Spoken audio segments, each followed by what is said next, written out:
Do we have, anybody here from AV, by the way? Okay, we didn't know who's linked up or who's not, so that's okay.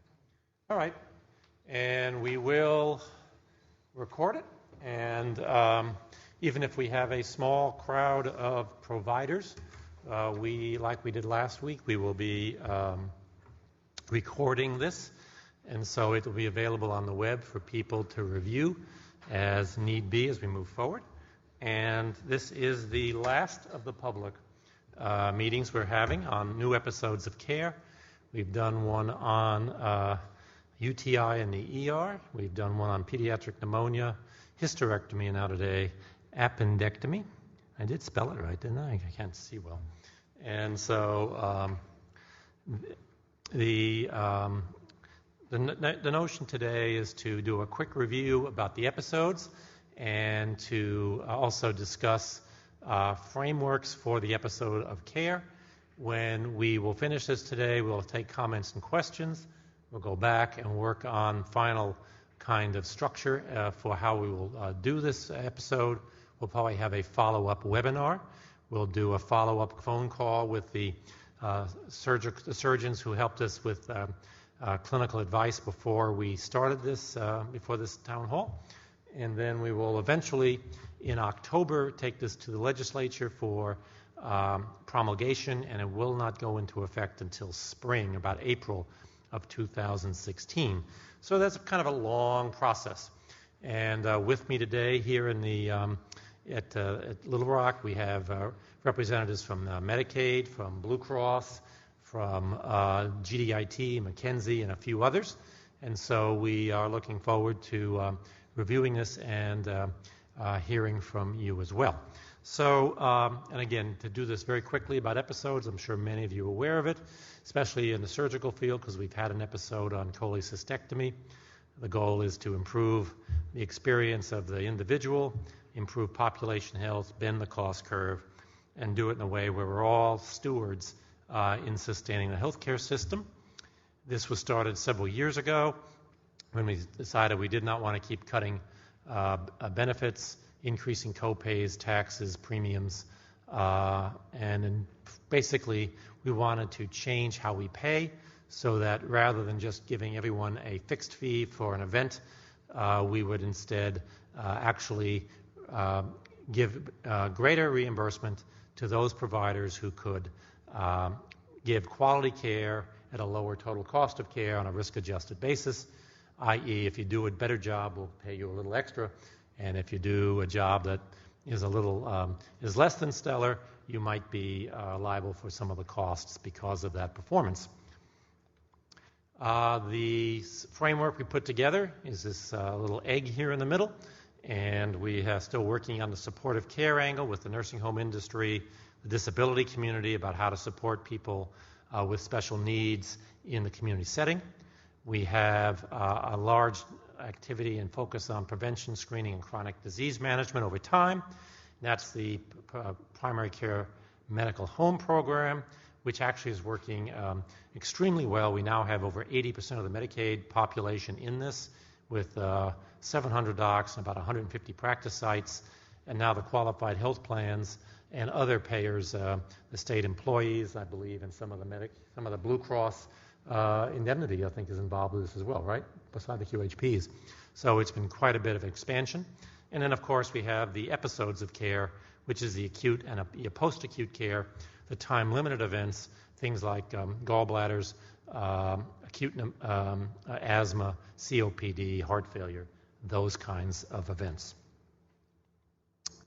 We were one of the first states in the country to be recognized for this innovation and the fact that we actually were bringing it up to scale. So we are now in our, I think, last year or near to last year of getting a $42 million grant.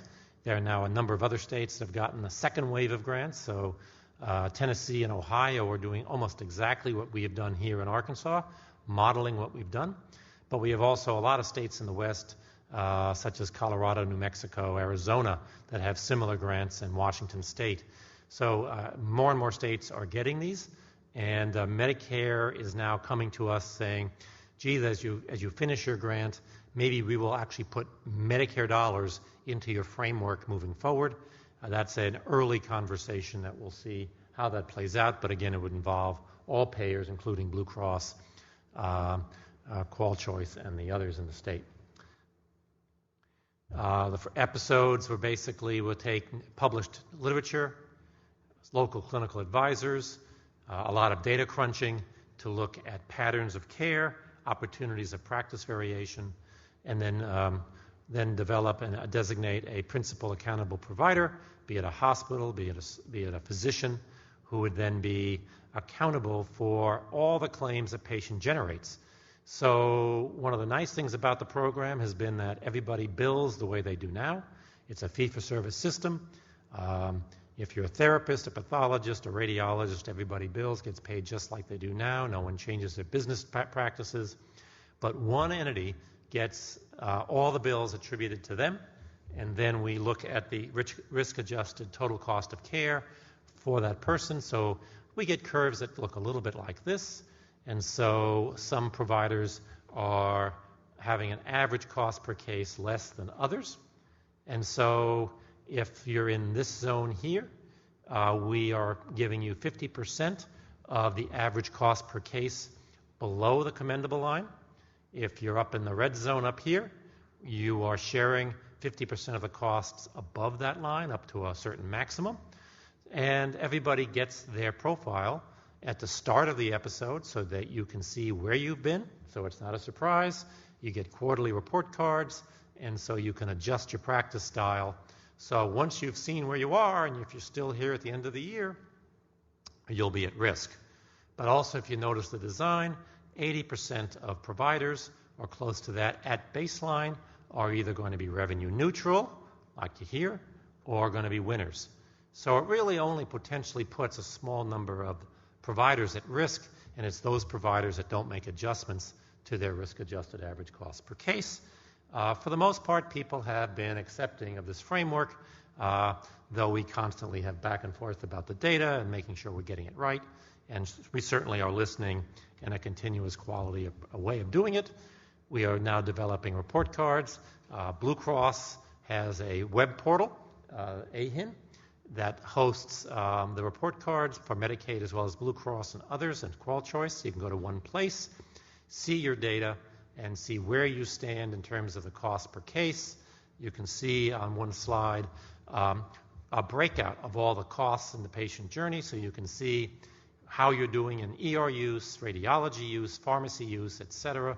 So you can actually then pick an element of the patient journey and look at why you might be different than your peers. So you can very quickly make a determination of what area of your practice you want to spend time working on. Here are some of the original episodes. Some of them are now in their third year. And this is a lot of data. And this is just for the episodes of care. This is Medicaid experience. GDIT has processed over 320 million claims, 3.5 million episodes, 25,000 plus reports to be put on the web, 2,200 different principal accountable providers, which are sometimes hospitals, sometimes doctors. We could not do this without this kind of data crunching capacity of claims data and others. It's really been quite a technological event. We have a call center with HP, and so as we've said, we're expecting practices to take the data and make continuous improvement. We are doing the same. We're getting feedback from the provider community. We're doing lots of outreach, lots of visiting to make sure people understand their reports and also to help us understand if we're making a mistake in the reports, how to make the reports better, more useful, more accurate as time goes on. So let me stop here. Matt from Blue Cross, you know what? They don't. Here it is. Didn't give him his microphone, so there you go. So I'll let Blue Cross make a few comments as well. Yeah, I'll kind of speak on behalf of us. We try whenever possible, whenever we enter into one of these episode programs with the state, to kind of adhere to the same clinical principles for each episode of care so providers understand a single rule set that they're trying to follow within each one of these episodes. There are going to be instances where we may need to deviate from some of the standard models that Medicaid may adopt simply because our population is a different demographic. In this particular episode, you're going to kind of see that it's heavily weighted toward the pediatric side, which is kind of the traditional Medicaid population here in the state, whereas ours is going to be predominantly adult. And so as we kind of think through some of the clinical considerations within each of these episodes, it's always good to hear the perspective kind of from each of the demographic models that we're trying to fit around this. As of right now, we can't necessarily say that Blue Cross is or is not going to participate in this episode. We're still reviewing the data, but we want to be actively involved in the conversation so that we can see how it kind of fits within our population as well. Great, thank you. And so before we start going into this particular episode of CARE, I always like to pause here if anybody has any comments or questions about episodes themselves or the basic background of the program. This is a good time to kind of stop, take a deep breath, and go on from there. So anybody in Little Rock have a comment or question? If not, okay, great. Can you use your mic, by the way, just because other... Sure, okay. Yeah, a lot of people confuse episodes and bundles, and we see that a lot when we go outside of Arkansas. And, you might be able to say that in Arkansas and people would, feel comfortable. But a lot of folks in other parts of the country view a bundle as like a prospective kind of a payment. So, you'll take, okay, we'll have an average gallbladder is X number of dollars, like a DRG, and we're going to give a check to a principal accountable provider. So we'll give it to the hospital, or we'll give it to the surgeon, and they can divvy up the money. So that might work for an ACO where it's integrated, or Kaiser, or something where there's some sort of central administration. We do get worried even in Arkansas when you have incentive dollars and you have employed physicians and so forth. You never know where the dollars actually go. And are the people doing the work getting the incentives, or is it just disappearing into the system? But bundles are more or less synonymous, or people think about a prospective payment or even a single payment to an entity. And we have, when we first started talking about payment reform in Arkansas, somebody floated some bundle ideas, and boy, that was not well received at all. And part of that was because doctors and hospitals don't necessarily get along. Doctors and doctors don't necessarily get along. And, the medical society didn't want to be a referee between doctor groups. So that really was it would have taken years for the providers to develop the legal relationships to share the dollars. So this has actually been something we could get up to speed a whole lot faster without necessarily it's a bonus program, but at the same time we are making the notion of total cost of care a element of discussion and thought by the provider community. And to that extent, I think we have succeeded in getting that done. That pretty good? Okay. Bill, one other comment. I'm Charles Mabry from Pine Bluff, and this Dr. Lee Forstier. Dr. Forstier is the governor of the Arkansas chapter of the American College of Surgeons, and I'm one of the representatives there also. But as a general point, talking about the incentives for physicians, about half of the surgeons in Arkansas are now employed. And I know since we're employed in Pine Bluff, I can speak personally that all the incentive money that we get goes straight to the hospital. So it's not although it's interesting, doesn't come to us. I think, though, the feedback, though, is just as important, I think, in driving behavior as anything. Good reports. In fact, all physicians I know want to do a good job, and we're all competitive, and we try to do the right thing. So I think the reporting is just as important as anything. A good, vibrant reporting program that the physicians can trust the data, make sure that that's the right patient, that the attribution is correct, I think will drive as much about performance as anything, really. We appreciate that. And one of the other things we've done with this is we've just kind of changed the incentives. There are so many different practice sites in the state, employed docs, non-employed docs, multi-specialty practices, solos, that for us to try to figure out how each provider in the state is going to behave or even organize their work is probably a futile or probably an insane idea. And so by just saying, look, we're going to reward care differently and we're going to reward care based on some performance issues, you figure out how to deliver the care, but if you do it well and it works for you, fine. So in some ways, we're trying to be as flexible as possible and encourage local innovation depending on local arrangements, local whatever. I mean, and I think we all know that Texarkana would be very different than, say, Bentonville. It's a different part of the state, different kind of structure, different kind of group practices and so forth. Anyway, so that's the big picture. Any other comments here before we move on? When we start looking at an episode of care, you have here's a nice slide about 9 different things you can think about. What is the course the patient travels on? Who's in charge? Who should be accountable?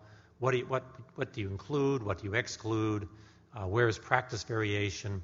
What's the start of the episode? How do you make risk adjustment? What is relevant risk adjustment? What are exclusions? For example, we chose during pregnancy to exclude pregnancy in a sickle cell patient or pregnancy in a patient with cystic fibrosis. I mean, it's such an outlier. It's not even worth trying to risk adjust. What's the duration of the episode? When does it start? When does it end? And then some quality metrics, either for reporting or for quality improvement or for accountability. Because at some point, we wanted to have some quality metrics to qualify somebody for shared savings. So you couldn't just, lowball your care without having some documentation that you're meeting some basic expectations of performance. So we come to appendectomy. And again, you have to have some definitions to start with. And this is a slide to talk about the patient journey. So, and we'll talk about, again, this is the framework to go through. We're going to say that the triggering event for analysis will be the day of the surgery, or the surgery itself. It's not necessarily going to show up in an ER, though we could debate that. We're going to say that we're going to take the event to be where everything will be based when the surgery happens. And so it's usually an acute presentation. It's not something that's a chronic disease like a total hip. It's something that happens one day the patient is sick, they show up and get acute assessments and end up potentially in the emergency room or in the OR. So usually they might present in the doctor's office or they might go straight to the ER. Most folks, they show up in a doctor's office before they get sent to an ER if they think they have appendectomy. I don't think too many would be directly admitted. You have the issue, okay, what happens when they show up in an emergency room? And for the most part, these patients get imaged. The debate about imaging these days is interesting. I mean, there is some discussion that ultrasound could work. You got to be in a facility that has enough volume and skilled technicians to do that. In Arkansas, probably only a handful or less have the skill sets to do the ultrasounds in the ER on a reliable basis. Children's Hospital does some of that. It has its own set of sensitivity and specificity issues, though it does reduce some of your costs and it does reduce some of your exposure to radiation, especially in kids. But a lot of them get CT scans. Once that happens and a diagnosis is made, you can go direct to the OR. You can be admitted. You can be transferred to another facility.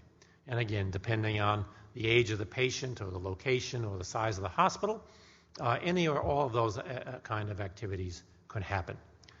You have the issue of you have ruptured versus non-ruptured appendix.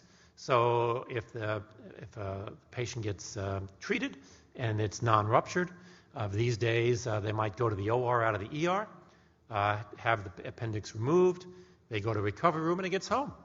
They're not even admitted. They just go straight home, and that's increasingly common.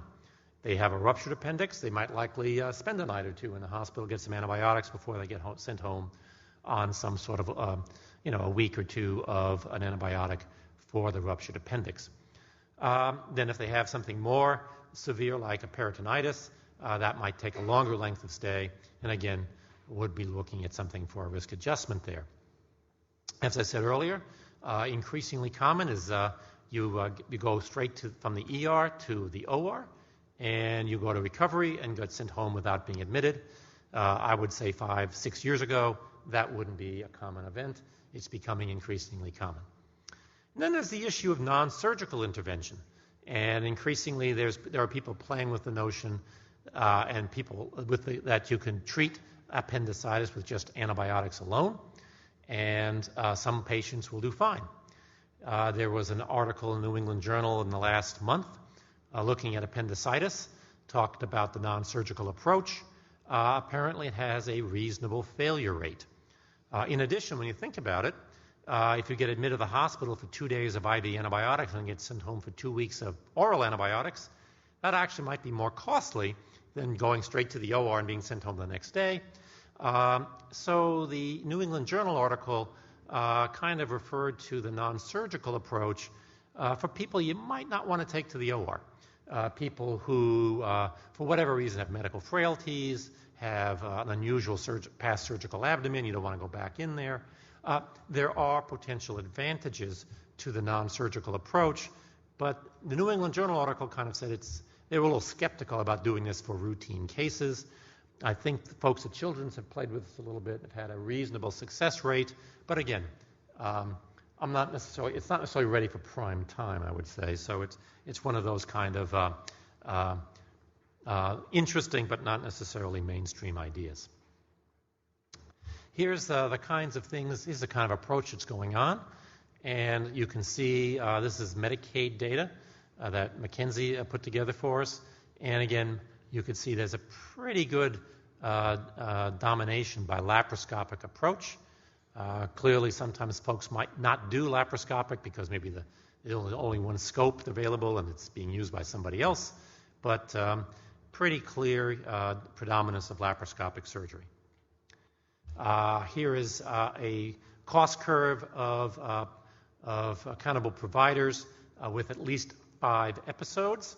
So that would be 33. This, I think, in this case is surgeons, and we can talk about that later.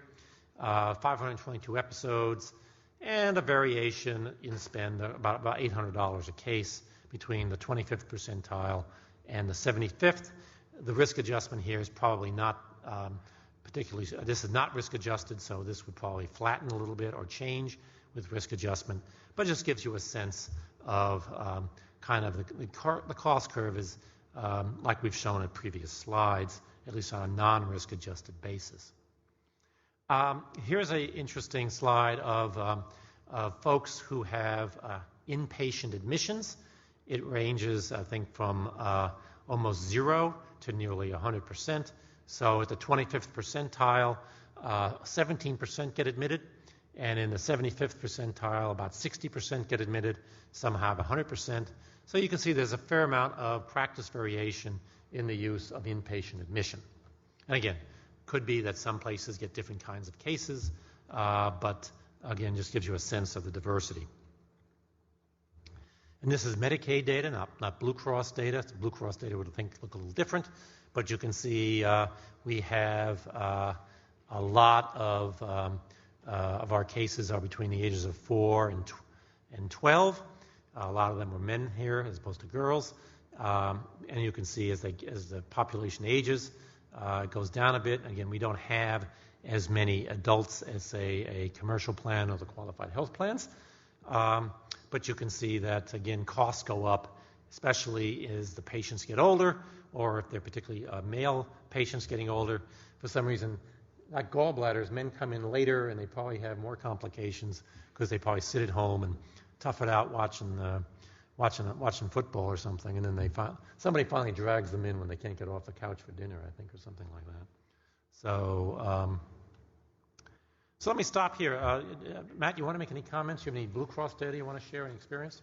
Yeah, I'll just kind of go ahead and mention we've got 81% of our cases in that 18 to 65 age category, kind of the standard adult age range.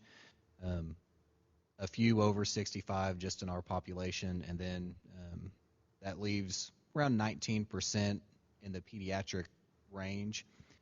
Our preliminary review of the cost shows that it's a fairly steady cost across those age bands, but we haven't really gotten into the risk adjustments yet to know if that's consistent or if that's just kind of an aberration that we're seeing in the lower volume for the pediatrics. So potentially with ours, we may focus predominantly on the adult population, where we can kind of clearly define a typical patient journey specific to that if we can't get an adequate risk adjustment for the pediatric cases. Yeah, and for those of you not familiar with the differences in programs, Medicaid in Arkansas pays for the care of about 2/3 of the kids in Arkansas. It's a tremendous number of children in Arkansas are under a Medicaid umbrella. So that's a major reason why you see a real skew in our data. So that's the kind of the big picture issue. Yeah. One more question. So look at the current data. It was a little unclear to me from the initial presentation I heard a few weeks ago and now about how the definition was of the principal provider. How did y'all define that in this group we're looking at now? That'll be in one slide. Okay. We're going to have a discussion on that. So we have some noteworthy issues. So that's kind of the big framework of who's what, where they go, some of the steps in the course of their care. Some of the things that we heard about, again, we talked earlier about doing an ultrasound versus CT scan, availability of technology. We heard a lot about that there are duplicate CT scans, and I'll show you a slide here in a minute, that there's a fair amount of duplication. And so we wondered, why was that? Is there a communications issue?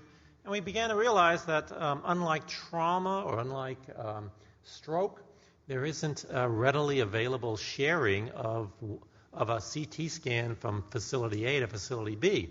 So people are showing up in ERs with a disc, and they're having a hard time opening the discs. So they actually want to look at the study, but they can't read the study, so they do another study. So that's a dumb system story that we need to fix. And so, if the episodes of care do anything but help us identify systems issues, that's a plus. And so as we write this up and we have we owe CMS, Medicare, who's paying for a lot of this work or some of the work, impact of our episodes, identifying something like this and fixing a systems issue is as valuable as incentivizing providers to change their clinical style. So we have that on the agenda. We talked about the non-surgical intervention. We have the issue of negative pathology, the old dilemma of, is this appendicitis, is it not? If you have a 0 rate of negative of laparotomies in the old days, or laparoscopes nowadays, are you doing too few? The CT scan approach has, I think, markedly dropped the frequency of negative surgeries or negative findings on path. We actually, I'll show you the data in a second, there are still cases in Arkansas that go to the OR without imaging, and they have a double rate of negative appendectomy. So, one of the questions we'd have, which would be interesting to do, and I'll talk about this as metrics, would be, if you do total cost of care, and to do total cost of care, you do an average risk-adjusted cost, you get your total cost and you divide by the number of cases. If you are an outlier, let's say you have double or triple the rate of negative appendectomies compared to, say, the mainstream, maybe we could keep the cost in but take it out of the denominator, so it would increase your average cost per case.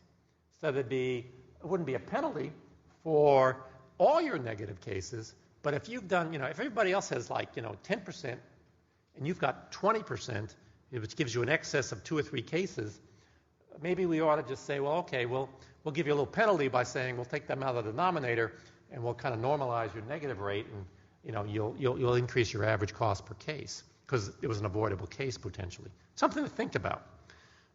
Missed diagnoses, we're going to maybe look just to see, looking backwards, how many of these cases, and this is just for information, but how many of these appendectomies in the previous 2 or 3 months or previous month or two showed up at another ER and got sent home? And are there some local providers that miss the appendectomy, send them home, and they end up showing back up later? Again, just for a quality improvement, informational kind of thing.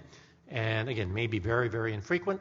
On the other hand, it might be interesting to see and give feedback to folks who say, well, okay, this was in your ER and they ended up bouncing somewhere else a week or two later, or a couple of days later.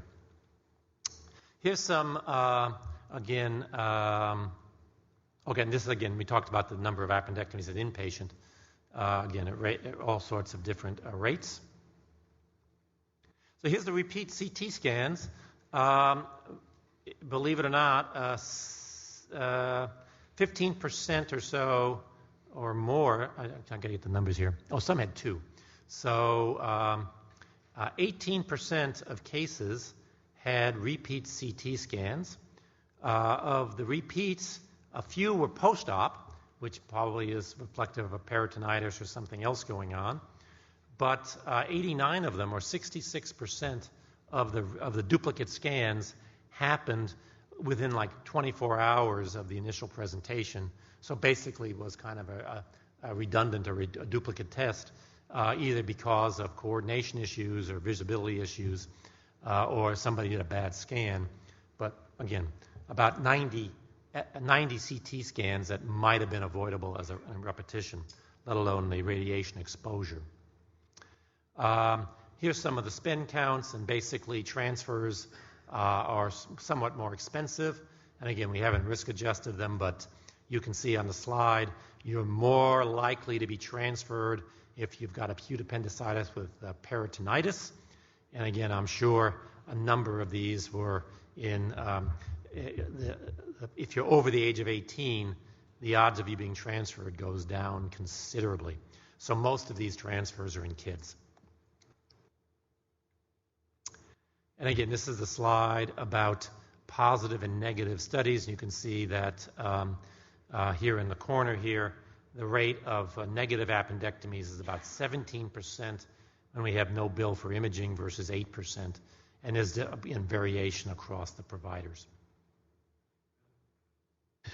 I'd like to spend just a little time on this. So how did you, I mean, this is great, and I think this could be a very powerful tool, but I think we have to understand, how was it that we determined it was a negative appendectomy? Was it a path report? Did y'all have to manually review the path report? Or was it based on the discharge diagnosis? Or how did you determine the negativity of it? I'm going to have to ask, because I didn't do the analysis, maybe. You know,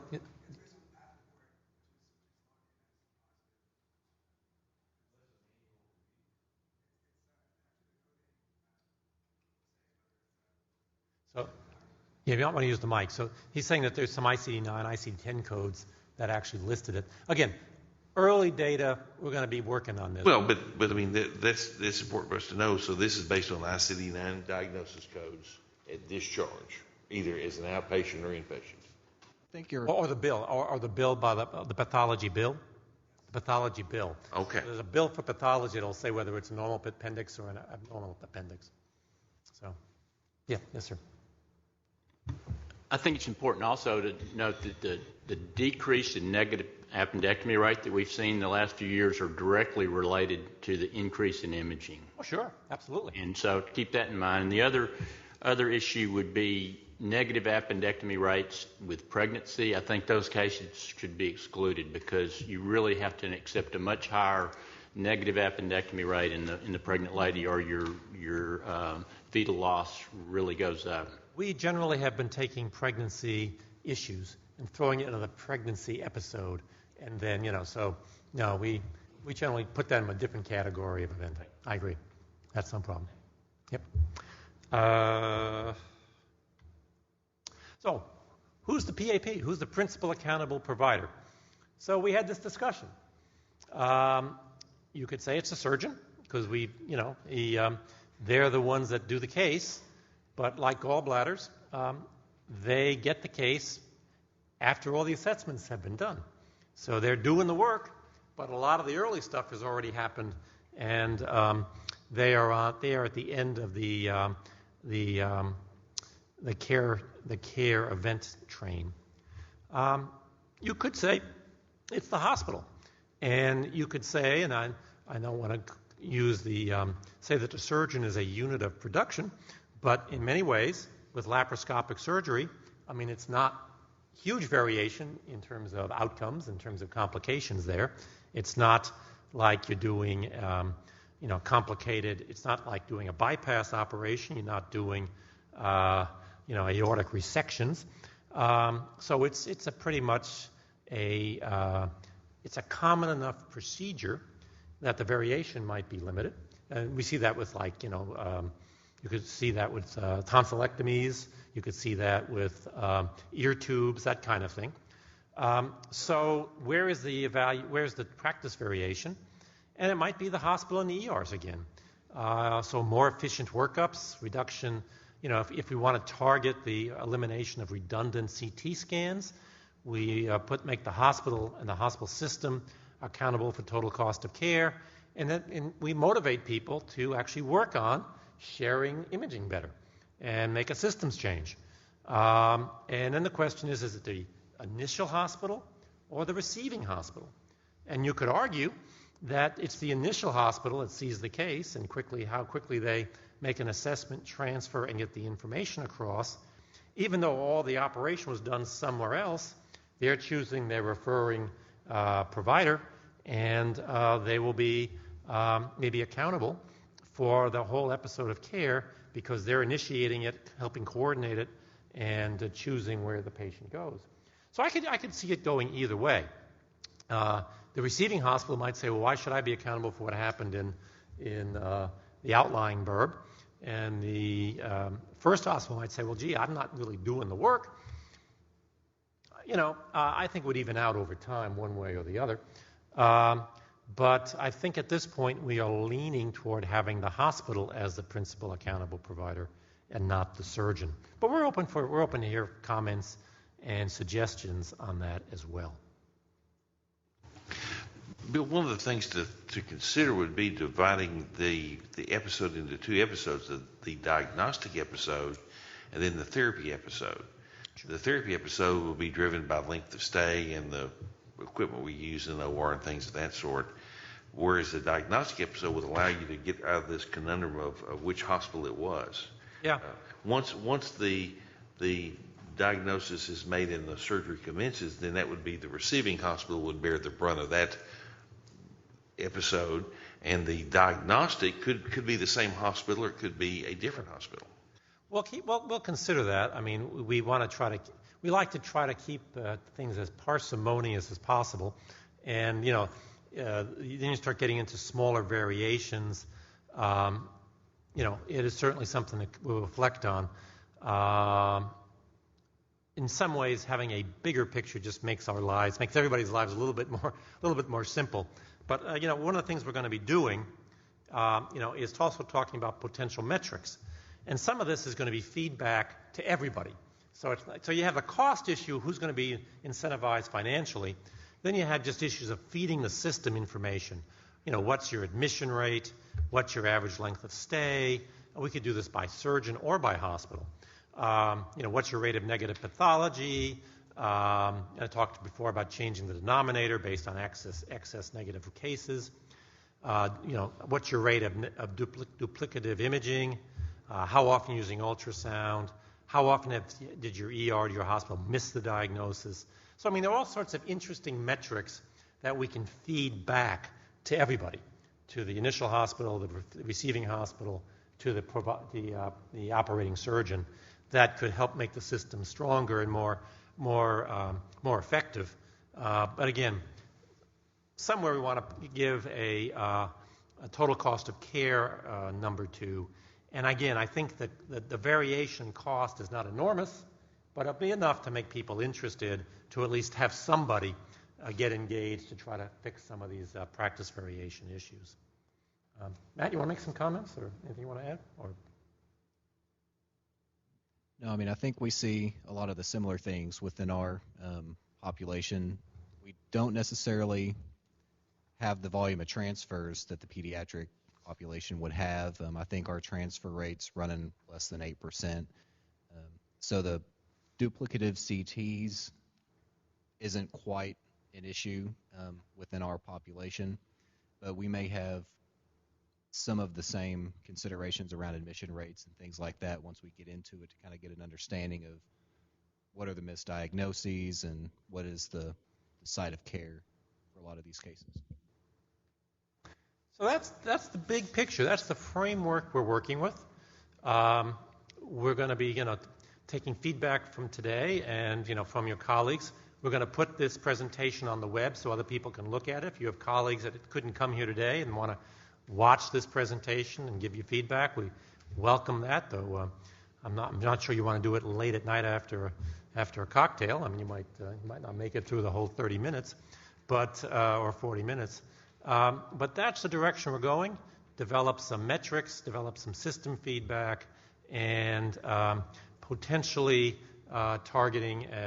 I'm not sure we're going to go with the split activity, but we'll pick a PAP to at least have a risk-adjusted total cost of care. So that's kind of where we are right now. Bill, one other comment. Other way to approach that to avoid having to split the diagnosis is simply to provide a standard by which if you are a provider, that is a hospital provider, and you're going to charge Medicaid for producing CT scans, right, that part of the requirement would be to have a standardized, uniform transfer methodology for your scans. So if you want to charge Medicaid for that, fine, but here's a common standard you have to meet so that your scans are readable in any institution in Arkansas. Well, the other issue also is to go, the trauma system is starting to share stuff. We need to get maybe some more bandwidth and just get more ER studies to be able to, maybe certain categories of studies ought to be added in. The number of cases may not be large enough. 100 CT scans a year, that's less than one a day. It's, 2 or 3 a week. It wouldn't be a huge burden to say, hey, this is worthwhile to have this category of sharing so that we don't get into this kind of a game. We've seen this earlier. We had on the pediatric pneumonia, we've had the issue, and you wouldn't be involved with this, where we're finding out that a large number of cases are being transferred, but they didn't need to be transferred in the first place because they'd be sent home. So again, all you had to do was share the x-ray or pick up a phone and talk about the case. So there's all sorts of systems issues like that really are not that painful, but we could do a better job if we prioritize some attention to the issue. So that's the big picture. Unless we have other comments and questions, we will wrap it up, let everybody go home and get early dinner. We've been very pleased with the turnout or the response.